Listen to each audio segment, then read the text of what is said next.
Всем привет! Сегодня я покажу и расскажу, как делать ступенчатый тест по лактату на улице на велосипеде для определения ваших тренировочных зон, а также для определения аэробного и анаэробного порогов. И, конечно же, буду это делать на самом себе. В чем заключается ступенчатый тест? Я буду ехать каждые 5 минут с определенной мощностью, и каждую ступеньку я буду увеличивать мощность на 30 Вт. И, соответственно, после каждой ступени я буду измерять лактат, и, соответственно, после этого мы сможем проанализировать вместе мои тренировочные зоны и посмотреть мои пороги. Такой тип теста в полевых условиях более точен, чем то, что вам предлагают, например, формулу, либо искусственный интеллект, либо ваши спортивные часы и гаджеты, но, конечно, менее точен, чем в лабораторных условиях с газоанализатором, с маской. Но в целом это подходит для того, чтобы определить ваши тренировочные зоны более точно, а также для того, чтобы посмотреть ваш прогресс, либо регресс, если вы уже знаете ваши исходные тренировочные зоны и ваши пороги. Конечно, следует оговорить сразу несколько негативных моментов данного теста. На улице поддерживать определенную мощность в течение определенного времени является довольно-таки сложным, так как, например, в лаборатории за вас это делает просто ваш велостанок. Также это, конечно, не стандартизированный тест, да? Нужно понимать то, что это не стандартизированные условия, могут быть перепады градиента на горе, могут быть встречные порывы ветра и так далее. Ну и самый большой отрицательный момент для меня, конечно же, в этом тесте, это является то, что он проводится без газоанализатора, то есть мы не можем определить ни МПК, ни максимальное потребление кислорода, мы не можем определить наш жировой обмен и углеводный обмен. Желательно, чтобы забор крови проводил человек, знающий протокол, а также имеющий опыт работы с лактатом, так как любая примесь пота, либо неправильный забор лактата приведет к тому, что вы не сможете в последующем использовать эти результаты, и все было зазря. Сегодня у меня легкий день, поэтому решил записать, как делать лактат-диагностику, ступенчатый тест в полевых условиях. Не скажу, конечно, что ноги у меня свежие после вчерашнего 6-часового заезда, но что делать? Самое сложное, конечно, найти равномерную горку, на которой вы сможете сделать тест. Желательно, чтобы это был равномерный уклон 4-5%. Я буду делать 5 минут по шагу 30 Вт. Посмотрим, когда я достигну второго порога. В любом случае, разминку я уже сделал. Проехал где-то 40 минут. Температура тела достигла тоже довольно-таки высокой точки для меня. Но тем интереснее будет сделать тест.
Ну вот и все, 4,7. Быстренько, конечно, ты сдулся. Блядь, домой, может быть, сейчас поехать, пожалуйста.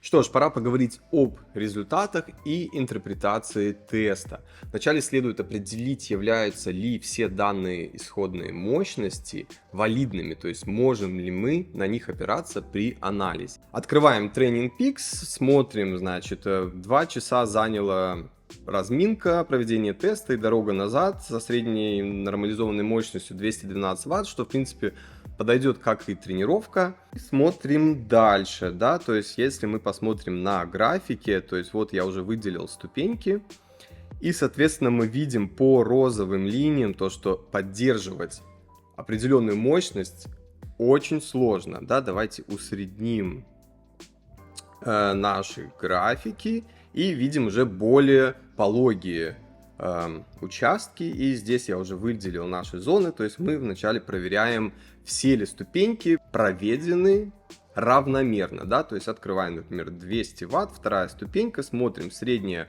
мощность 203 ватта, далее 230, 230, 260, 290 и 320, то есть в среднем все проехалось плюс-минус одинаково. Также следует отметить такой показатель, как Variability Index, либо вариабельность вашей нагрузки, и мы смотрим, то есть каждые отрезки, в принципе, соответствуют 1.0, либо 1.01.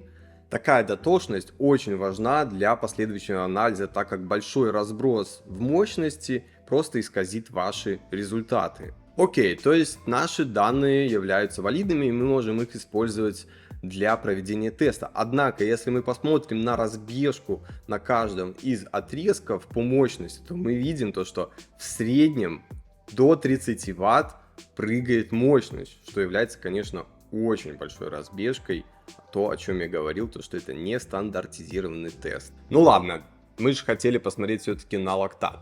Для этого я создал график, где на оси X у нас является мощность, а на оси Y лактат. И, соответственно, при знании определенных параметров, то есть мы знаем, например, то, что порог анаэробного обмена, ваш ПАНО, либо FTP, либо LT2, да, второй лактатный порог, составляет примерно 4 миллимоль на литр. И как мы здесь можем видеть, то, что у меня составляет мой FTP 313 ватт. Следующий параметр, который мы можем определить, это Fatmax, либо максимальное окисление жиров. Данный параметр лежит примерно на 1,5 миллимоль на литр, и у меня составляет это примерно 230-235 ватт. Напомню то, что это тест без газоанализатора, соответственно Fatmax, либо максимальное окисление жиров, является лишь приблизительным, так как мы не можем это измерить. И у менее тренированных атлетов это может лежать на 1,0 либо 1,1 миллимоль на литр, так и у профессиональных велогонщиков Fatmax, максимальное окисление жиров, может лежать до 1,8-1,9 миллимоль на литр, то есть соответствовать почти первому аэробному порогу. Физиологически аэробный порог примерно лежит на 2 миллимоль на литр, и у меня он составил примерно 260-265 ватт. И благодаря всему этому теперь мы можем выстроить мои тренировочные зоны не в классическом понимании на деление на 5 зон, либо по Джо Фрилу на 7 тренировочных зон, а именно на 3 зоны. До первого порога, между первым и вторым порогом и после второго порога. Благодаря этому можно легко строить свой тренировочный процесс, а также сравнивать вашу динамику, прогресс, регресс при последующих тестах.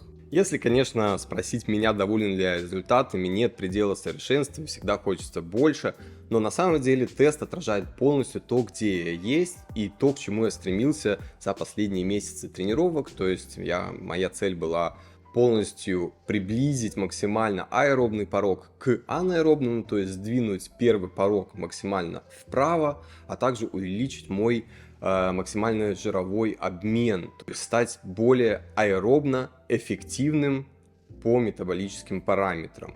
Если мы будем сравнивать мои зоны с прошлым годом, то есть на пике сезона в прошлом году, первый мой порог составлял где-то 240 ватт, сейчас он лежит уже в начале сезона около 260 ватт, а также мой максимальное окисление жиров в прошлом году примерно было на 200 ватт, сейчас оно составляет 220-230 ватт. Поэтому для начала сезона, для начала марта я в принципе результатами очень доволен и двигаюсь в правильном направлении. Опять же, эти все данные показывают то, что не обязательно иметь очень высокий FTP, и почему, например, 20-минутный стандартизированный тест в Zwift не является чем-то показательным, так как при 20-минутном FTP тесте мы не получаем данных о первом пороге, мы не получаем данных о максимальном окислении жиров, и мы не можем видеть тенденцию при последующих тестах, улучшили ли мы наш энергообмен. Об энергообмене в предыдущем видео я подробно все объяснил, можете посмотреть. И это все еще раз нас возвращает к тому, во что превратила фитнес-индустрия все тренировки, все эти гаджеты, все эти зоны. С физиологической точки зрения все зоны делятся и отражают метаболизм нашего организма и то, какую из энергосистем наш организм использует и какой ресурс для произведения энергии, то есть жиры либо углеводы, использует наш организм для произведения мощности, которую мы в последующем превращаем в скорость. Неважно, в беге, плавании, либо велоспорте. В заключение хочу сказать, что, конечно, проводить тест на улице намного более приятно, чем быть фиксированным на велостанке в лабораторных условиях с маской.